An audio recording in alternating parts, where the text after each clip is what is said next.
Hello friends, myself doctor Ajita Singh and welcome to my YouTube channel medical classes. तो friends, आज हम discuss करेंगे एक अनदर टॉपिक के बारे में which is imbalance of sodium normal range and potassium normal range. ठीक है, ये दो आयंस होते हैं सोडियम एंड पोटेशियम, ये हमारी बॉडी के अंदर प्रेजेंट होते हैं और इनका बहुत ही इम्पॉर्टेंट रोल होता है। तो जब कभी भी अगर इनका बैलेंस का आगे या कम या ज़्यादा हो जाना तो उसकी वजह से बॉडी पे क्या असर पड़ता है और उन कंडीशंस को हम क्या बोलते हैं और उनके क्या क्या कॉजेस होते हैं, इसके बारे में हम डिस्कस करेंगे। और इनकी नॉर्मल रेंज बॉडी में कितनी होती है इसके बारे में हम डिस्कस करेंगे। तो अब हम टॉपिक स्टार्ट करते हैं। तो imbalance of sodium normal range and potassium normal range. तो basically imbalance of sodium range and potassium range. ठीक है, तो वीडियो स्टार्ट करने से पहले आप सभी से बोलना चाहूँगी कि अगर मेरे चैनल को आपने सब्सक्राइब नहीं किया है तो प्लीज़ उसे सब्सक्राइब कर लें एंड मेरे वीडियो को लाइक करें, बाकी लोगों के साथ भी शेयर करें, तो जो भी मेडिकल स्टूडेंट है उनको पढ़ने में काफ़ी इजी होगा। तो अब हम स्टार्ट करते हैं कि नॉर्मल सोडियम रेंज कितना होता है एंड नॉर्मल पोटेशियम रेंज कितना होता है, कहाँ पे हमारे ब्लड के अंदर ये प्रेजेंट है, तो किस रेंज में ये प्रेजेंट होते हैं। ठीक है, तो नॉर्मल सोडियम रेंज कितना होता है 135 to 145 milliequivalent per litre. ठीक, इसके बाद नॉर्मल पोटेशियम रेंज कितना होता है हमारा 3.4 to 5.5 milliequivalent per litre. ठीक है, तो बेसिकली जब भी आप एज अ प्रैक्टिस होते हो तो आपके क्लिनिक पे भी कभी कभी कोई पेशेंट आते हैं, तो उसमें जब कभी सोडियम या पोटेशियम इम्बैलेंस मिलता है तो हमें मेडिकली उनको किस लैंग्वेज में ट्रांसफ़र करना होता है, तो हम उसके बारे में आज बात करेंगे। तो ये था बेसिकली इनका नॉर्मल रेंज कितना होता है। एंड अभी हम बात करेंगे सोडियम के बारे में कि सोडियम का इम्बैलेंस हो जाना वो किस कंडीशन में होता है, तो उसके बारे में डिस्कस करेंगे। तो अगर सोडियम का लेवल, ठीक है, अगर बॉडी में कम हो जाता है इनसाइड ब्लड, अगर सीरम सोडियम लेवल अगर कम हो जाता है तो उस कंडीशन को हम क्या बोलते हैं, हाइपोनेट्रीमिया। ठीक है, हाइपोनेट्रीमिया वर्ड का मतलब क्या है, सोडियम लेवल लेस देन 135 मिली इक्विवेलेंट। ठीक है, सोडियम लेवल का कम हो जाना, कितने से कम हो जाना, जो उसकी नॉर्मल रेंज जहाँ से स्टार्ट होता है 135 से 145 मिली इक्विवेलेंट पर लीटर, ये इसकी नॉर्मल रेंज होती है। और जब 135 मिली इक्विवेलेंट पर लीटर से जब ये कम हो जाता है तो उस कंडीशन को हम लोग क्या बोलते हैं, हाइपोनेट्रीमिया। ठीक है, हाइपो मतलब होता है कम हो जाना, हाइपर मतलब बढ़ जाना। ठीक है, तो हाइपोनेट्रीमिया क्या है, सोडियम लेवल लेस देन 135 मिली इक्विवेलेंट पर लीटर। अब ये इसके क्या कॉजेस होते हैं तो उस पर हम डिस्कस करेंगे। तो बेसिकली हाइपोनेट्रीमिया किन किन कंडीशन में कॉज हो सकता है। अगर कंडीशन है वॉमिटिंग की, अगर किसी भी पेशेंट को या किसी भी पर्सन को लगातार वॉमिटिंग आ रही है तो वहाँ पे क्या होगा, उसमें सोडियम का लेवल डिक्रीज हो जाएगा। तो कंडीशन ऑफ वॉमिटिंग या कंडीशन ऑफ डायरिया है, अगर डायरिया की कंडीशन है किसी में भी, ठीक है, तो वहाँ पे भी क्या होगा, हाइपोनेट्रीमिया कॉज होने के चांसेस रहते हैं। बेसिकली ये कॉजेस ऑफ हाइपोनेट्रीमिया के हैं जहाँ पे सोडियम लेवल क्या हो जाता है, कम हो जाता है अपनी नॉर्मल रेंज से। सेकेंड क्या है, एक्सेसिव स्वेटिंग, अगर किसी को भी बहुत ज़्यादा एक्सेसिव स्वेटिंग हो रही है तो वहाँ पर भी सोडियम के लॉस होने के चांसेस ज़्यादा रहते हैं।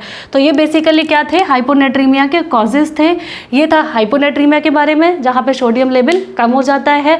ठीक है, नेट्रीमिया मतलब होता है हाइपोनेट्रीमिया, ये वर्ड ही दिया जाता है कि सोडियम लेवल कम हो जाना।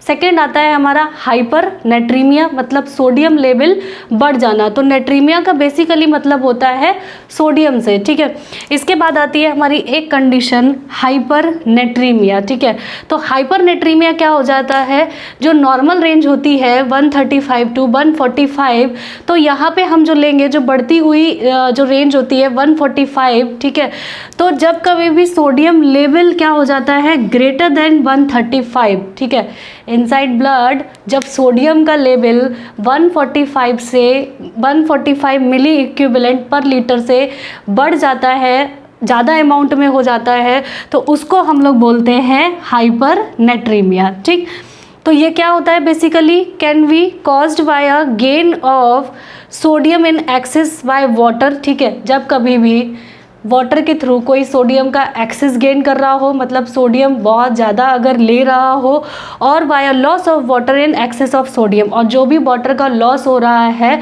तो उसमें भी क्या है, सोडियम बहुत ज़्यादा है, तो ये उसमें कॉज होता है हाइपरनेट्रीमिया। ठीक है, जहाँ पे जो नॉर्मल रेंज होती है सोडियम की इनसाइड ब्लड, इनसाइड सीरम, तो वो क्या हो जाती है, नॉर्मल रेंज से ज़्यादा बढ़ जाता है।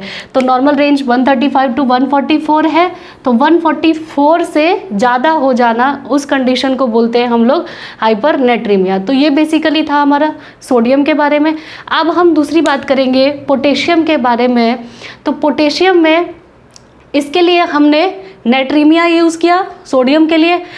पोटेशियम के लिए यूज़ किया जाता है कैल्मिया। ठीक है, पोटेशियम के लिए यूज़ करते हैं कैल्मिया, मतलब कि हाइपो मतलब कम, हाइपर मतलब बढ़ जाना। ठीक, तो यहाँ पे अगर हम पोटेशियम के लिए कैल्मिया यूज़ कर रहे हैं तो सबसे पहली हमारी कंडीशन आती है हाइपोकैल्मिया।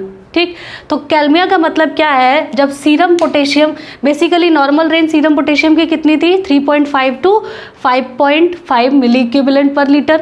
तो यहाँ पे क्या है, हाइपोकैल्मिया मतलब कि कम हो जाना। ठीक है, सीरम पोटेशियम, जो ब्लड में पोटेशियम का लेवल क्या है, लेस देन 3.5 मिली इक्विवेलेंट पर लीटर जब हो जाता है तो उस कंडीशन को हम लोग क्या बोलते हैं, हाइपोकैलेमिया।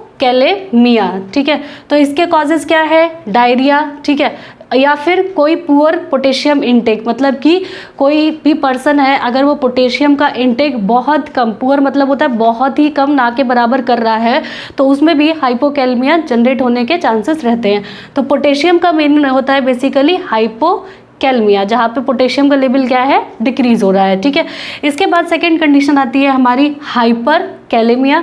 तो हाइपर मतलब होता है सीरम पोटेशियम लेवल जो होता है, जो उसकी नॉर्मल रेंज होती है 3.5 टू 5.5, अगर सीरम पोटेशियम क्या है greater than greater than 5.5 milliequivalent per litre है। ठीक है, अगर 5.5 मिली इक्विवेलेंट पर लीटर से ज़्यादा बढ़ जाता है, ठीक है, पोटेशियम लेवल इनसाइड ब्लड, तो उसको हम लोग क्या बोलते हैं, हाइपरकैलेमिया। ठीक, ये क्या होता है, बेसिकली जो हाइपरकैलेमिया होता है ये मोर डेंजरस होता है इन कंपैरिजन टू हाइपोकैलेमिया। ठीक है, हाइपोकैलेमिया के कंपैरिजन में जो हाइपरकैलेमिया होता है ये मोर डेंजरस होता है। क्यों होता है, बिकॉज इससे क्या होता है, जब पोटेशियम का लेवल इनसाइड ब्लड अगर नॉर्मल रेंज जो हमारी दी होती है 3.5 से 5.5 और यहाँ पे क्या है ग्रेटर देन 5.5 हो जाता है, तो इसकी वजह से क्या होता है, because cardiac arrest is common with high serum potassium level. तो जो कार्डियक अरेस्ट होता है इसका जो रिस्क होता है ये कॉमन, बेसिकली रिस्क भी नहीं, बेसिकली क्या होता है, कार्डियक अरेस्ट क्या हो जाता है, कॉमन हो जाता है। ठीक है, with high serum potassium level. ठीक है, तो पोटेशियम लेवल के ज़्यादा होने की वजह से क्या कॉज हो सकता है, कार्डियक अरेस्ट क्या हो जाता है, बेसिकली बहुत ज़्यादा कॉमन हो जाता है। तो हमारा जो सबसे ज़्यादा डेंजरस होता है वो कौन सा होता है, हाइपरकैलेमिया। ठीक है, तो दो वर्ड्स बेसिकली याद रखने के हैं कि अगर सोडियम के इम्बैलेंस को पढ़ रहे हैं तो सोडियम में हम बेसिकली नेट्रीमिया यूज़ करते हैं, हाइपो कम, हाइपर ज़्यादा। ठीक है, पोटेशियम में हम लोग कैल्मिया यूज़ कर रहे हैं, हाइपो कम, हाइपर ज़्यादा। तो ये बेसिकली क्या था कि इम्बैलेंस ऑफ आयंस, वो भी कौन से, sodium and potassium inside blood. ठीक है, इनसाइड जो हमारा सीरम प्रेजेंट होता है, ठीक है, उसमें इम्बैलेंस हो जाना किसका, सोडियम एंड पोटेशियम का, तो उसके बारे में हमने डिस्कस किया एंड उसकी नॉर्मल रेंज कितनी होती है उनके बारे में डिस्कस किया। तो ये आप लोगों के लिए, आपकी नॉलेज के लिए, या आपके जब भी आप कभी पेशेंट देखते हैं उनकी डायग्नोसिस के लिए एंड आपके मेडिकल टर्म में आप सोडियम पोटेशियम इम्बैलेंस को क्या बोलेंगे उसके लिए काफ़ी यूज़फुल होगा। तो इसको आप लोग नोट कर सकते हैं एंड थैंक्स फॉर वॉचिंग।